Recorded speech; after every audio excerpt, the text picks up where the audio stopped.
પાટીદાર સમાજના લોકો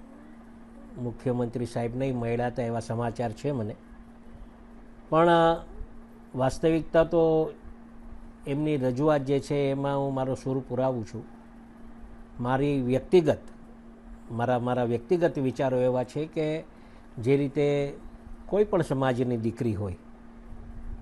એ સમાજની દીકરી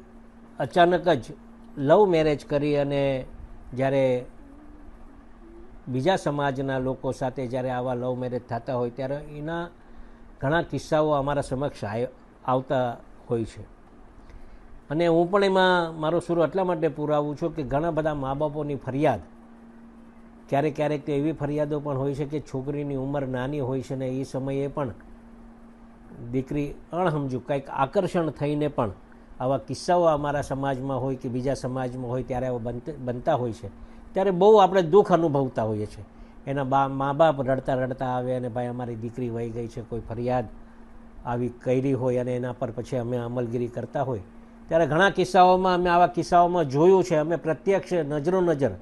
અને ઘણા કિસ્સાઓ પછી લગ્ન થઈ ગયા પછી દીકરીઓને પણ જોઈ છે અમે, કે પછી દીકરી પછતાતી હોય અને પછી કહેતી હોય કે ભાઈ જે તે સમયે અમારે તે આ ભૂલ થઈ ગઈ છે,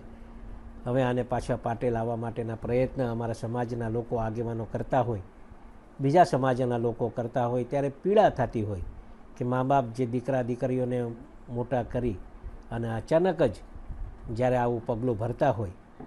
ત્યારે મા બાપ કંઈક અપેક્ષા લઈને બેસ્યા હોય દીકરા પાસે હોય દીકરી, અને મા બાપ ક્યારેય દીકરા દીકરીનું ખરાબ ન વિચારે, કોઈ પણ મા બાપ હોય ક્યારે, અને એની રજામંદી થાય તો એ વધારે સારું કહેવાય. અને કોઈ મા બાપ એવું તો નથી કે દીકરા દીકરીઓ હેરાન થાય,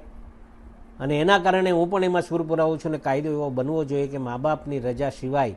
કોઈ એફિડેવિટ કરીને પછી આ બધું થાય તો હું માનું છું કે આમાં સૌને સંતોષકારક ન્યાય મળે એવું મારું માનવું છે.